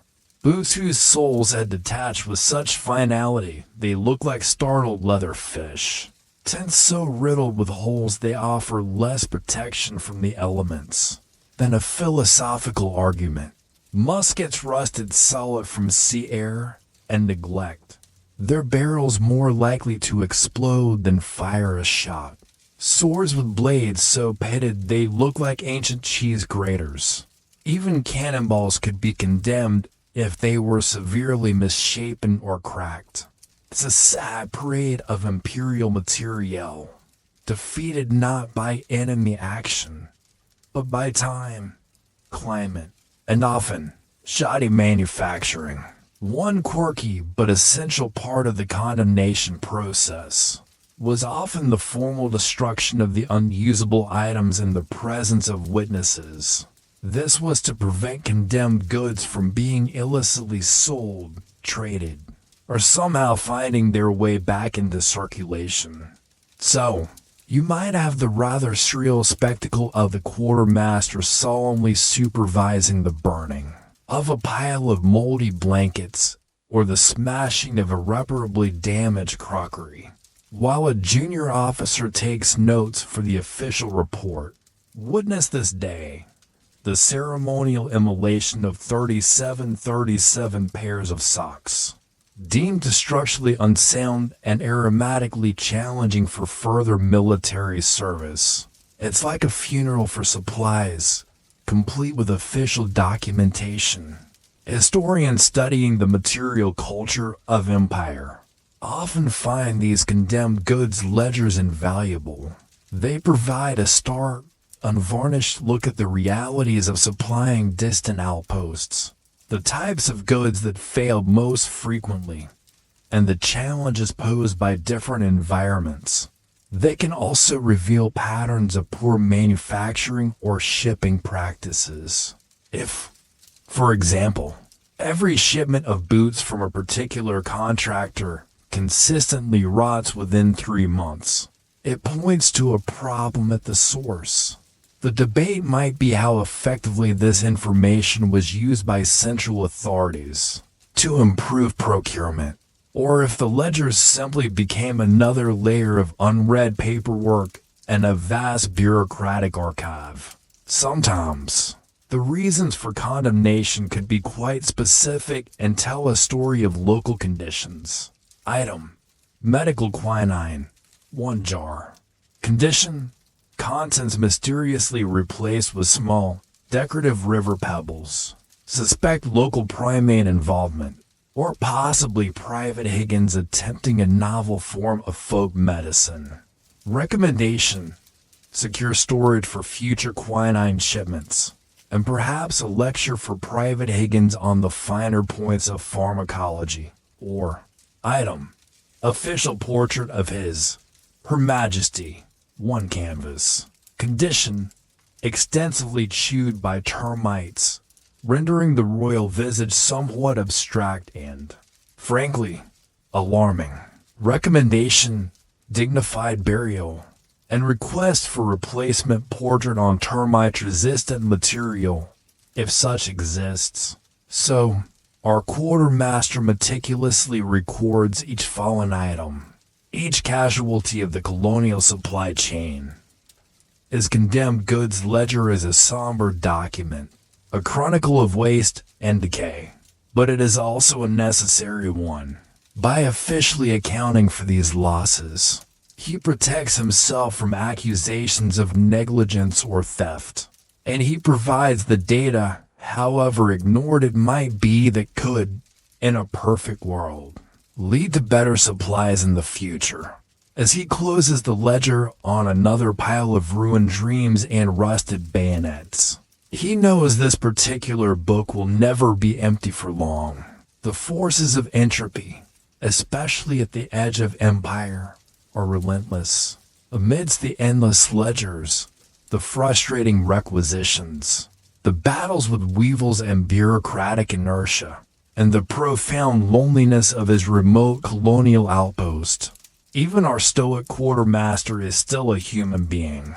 And sometimes, in the most unexpected ways, small moments of camaraderie, shared experience, or even unexpected kindness could pierce through the gloom, offering a brief respite and a reminder of shared humanity. These weren't grand gestures, but tiny sparks of connection in the vast, isolating machinery of empire. Imagine the quartermaster, deep into another late night of wrestling with particularly convoluted customs declarations for a shipment that hasn't even arrived yet. The lamp is burning low, his eyes are gritty, and the only sound is the incessant chirping of crickets that seem to be mocking his efforts. Suddenly, there's a quiet knock at his office door. It's the fort surgeon, a man perhaps equally overworked and isolated, carrying to chipped enamel mugs. "Thought you might appreciate some of this, quartermaster," he says, pouring a steaming, fragrant liquid that turns out to be actual tea, not the usual boiled leaf concoction, but a precious, hoarded sample brought from home or acquired through some fortunate trade. Managed to keep this hidden from the regimental goat. Figured if anyone deserved it, it was you. After the business with the exploding barrels of pickled gherkins, for a few minutes, they sit in the cramped office, sipping the tea, perhaps not even saying much. The shared warmth of the drink, the unspoken understanding of their mutual burdens and frustrations, creates a small island of peace in the surrounding chaos.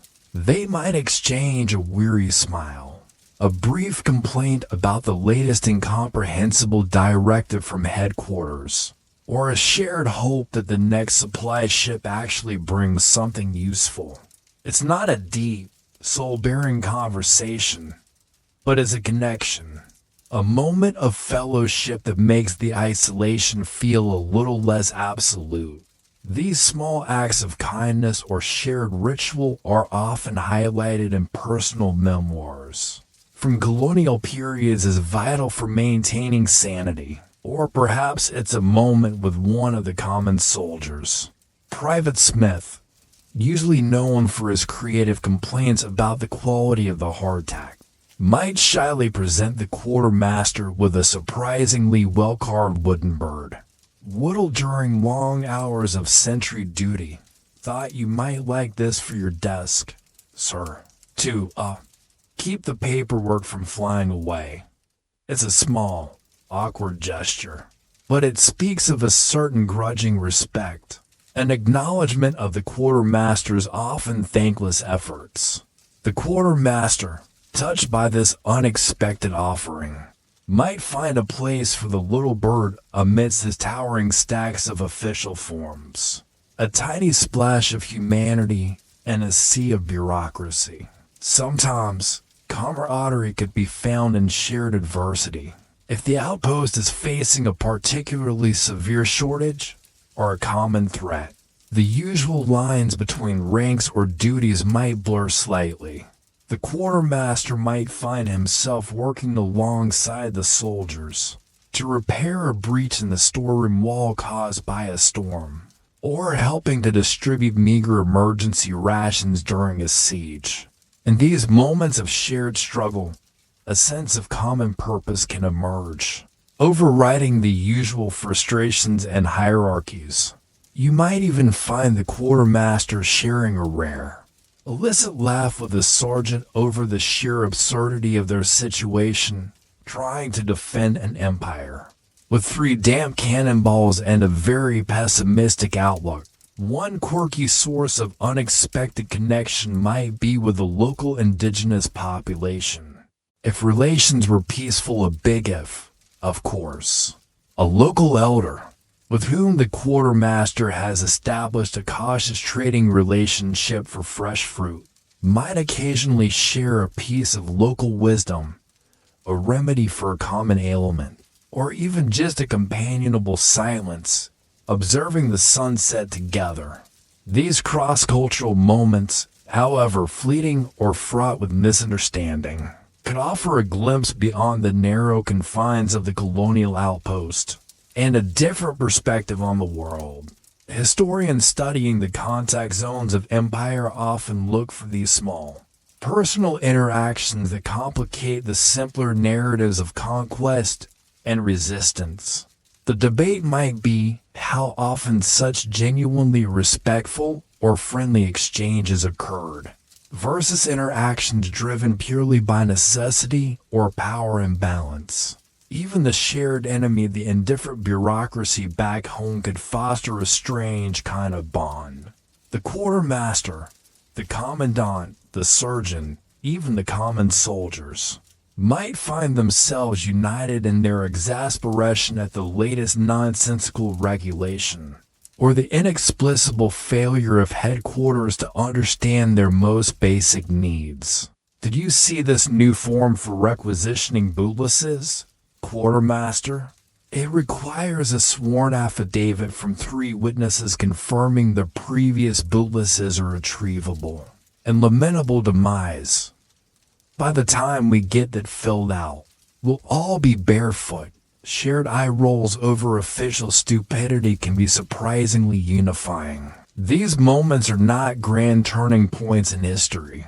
They don't change the fundamental realities of colonial power or the hardships of outpost life. But they are the small, human grace notes in a larger, often discordant, symphony. They are the reminders that even in the most isolated, rule-bound, and frustrating of circumstances, the need for connection, for kindness, for a shared cup of tea and a moment of understanding persists. And for our lonely quartermaster, surrounded by his endless paperwork, these brief, unexpected moments of camaraderie might be just enough to keep him going, to face another day of counting, requisitioning, and hoping for a ship that might actually bring what he asked for.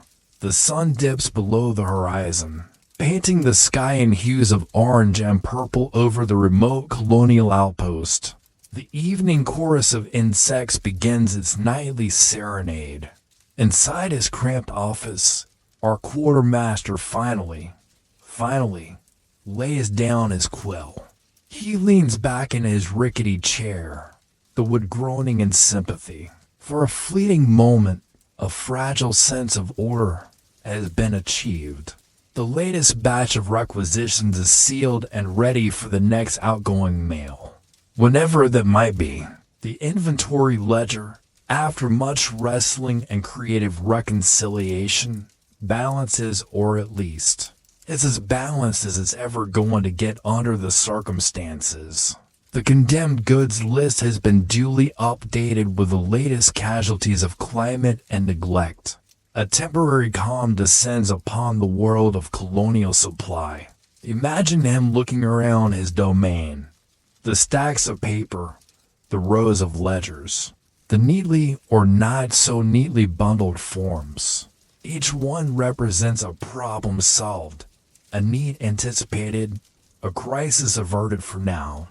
There's a quiet satisfaction in this, a sense of accomplishment that only someone who has wrestled with the hydra-headed beast of imperial bureaucracy in a forgotten corner of the world can truly appreciate. He hasn't won a glorious battle. He hasn't discovered a new continent, but he has ensured, to the best of his ability, that the men of this outpost have enough just about to eat, enough mostly serviceable equipment, and enough hopefully ammunition to see them through another day, another week, another month of this strange, isolated existence. It's a victory measured in neatly ruled columns and correctly tallied figures. This fleeting sense of order is, of course, illusory to some extent. He knows that tomorrow will bring new challenges. A fresh leak in the roof of the gunpowder store. An unexpected outbreak of particularly aggressive foot fungus requiring a special requisition for medicinal powder. A directive from headquarters demanding a complete re-inventory of all left-handed teacups, categorized by degree of chippage. The cycle of paperwork, peculiar requests, and logistical nightmares is endless. But for this one evening, as the lamp casts a warm glow on his desk, he can allow himself a moment of peace. This achievement of temporary order amidst chaos is perhaps the quartermaster's most significant, if unsung, historical contribution. He is the eye of the bureaucratic storm. He might tidy his desk, a small ritual of closure, carefully corking the ink bottle, arranging his quills, perhaps even attempting to dust off a ledger or two with a rag that's seen better centuries. He might review his notes for the next day, follow up on missing creative shovel handles, investigate Private Higgins's claim that his uniform spontaneously combusted again, attempt to decipher new regulations regarding the official classification of tropical bird feathers, found in government-issue hats. The work is never truly done. One quirky end-of-day ritual might involve him consulting a particularly worn and annotated map of the empire, tracing the long, slow routes by which his supplies must travel. He might ponder the vast distances, the countless hands his requisitions must pass through. The sheer improbability of anything actually arriving is ordered. It's a meditation on the immense, creaking, often dysfunctional machinery of which his tiny outpost is but one distant cog. Or perhaps he simply stares out of his small window at the darkening landscape, listening to the sounds of the fort settling down for the night, feeling the immense weight of his responsibility and the equally immense isolation. Historians looking at the end-of-day routines of colonial officials might find in their diaries or letters a sense of weary accomplishment mixed with an ever-present anxiety about the future. Did they feel a sense of pride in their ability to manage chaos? Or were they simply too exhausted to feel much of anything beyond a desire for a few hours of uninterrupted sleep before the next crisis erupted? The debate might be about the long-term psychological impact of such sustained, low-level but high-stakes stress. But for now, the ledgers are closed, the ink is drying, a fragile peace, born of completed tasks and temporarily satisfied regulations, settles over the quartermaster's small office. He has fought his daily battle against scarcity, distance, decay, and the relentless demands of an empire that expects order and accountability, even at its most remote and chaotic fringes. He has navigated the endless paperwork and the peculiar supply requests, and for today, he has prevailed. He knows the respite is brief. The next ship will bring new challenges, new forms, new demands. The next sunrise will illuminate fresh problems. But in this quiet moment, as the outpost slumbers around him, he can take a deep breath. Order has been achieved, for now, and in the world of the colonial quartermaster, that is a victory worth savoring, however fleeting. The lamp in the quartermaster's hut is finally extinguished, plunging the small office into the deep darkness of the tropical or frontier night. The only sounds now are the chirping of crickets, the distant call of some nocturnal creature, and perhaps the sigh of the wind through the ill-fitting shutters. The mountains of paperwork, the ledgers filled with their spidery script, lie silent on the desk, awaiting the dawn and the resumption of their endless dialogue with their weary custodian. Across the vast, sprawling empires of yesteryear, in countless forgotten forts and isolated trading posts, similar scenes have played out, night after night, year after year. The quiet, often thankless, toil of men wrestling with the mundane, but vital logistics of keeping these tiny outposts supplied, functional, and accounted for. Theirs was not a story of grand battles or heroic charges, but of a persistent, daily struggle against the tyranny of distance, the frustrations of bureaucracy, and the relentless entropy that gnawed at everything from barrels of salted beef to the very fabric of their uniforms, the peculiar requests for pith helmets or playing cards, the desperate pleas for quinine that might take a year to arrive, the meticulous counting of cannonballs and hardtack biscuits. These were the small, crucial details that made up the reality of their existence. They were the unsung administrators of empire, their ink-stained fingers holding together the fragile threads of far-flung enterprises. Their ledgers, now gathering dust in archives, tell a story not of glory, but of perseverance, of making do, of finding order amidst chaos, if only for a little while. And as you, too, prepare to close your eyes, let the image of that colonial quartermaster, finally at rest after another day of battling paperwork, bring a sense of calm. His struggles, though set in a different time and place, speak to the universal human effort to manage, to organize, to provide, even in the face of overwhelming odds and mind-numbing routine. The ships will always be late, the forms will always be too complicated, but for tonight, at least, the books are balanced. The endless campaign of colonial supply pauses, and a deep, well-earned quiet settles over the far-flung edges of bygone worlds.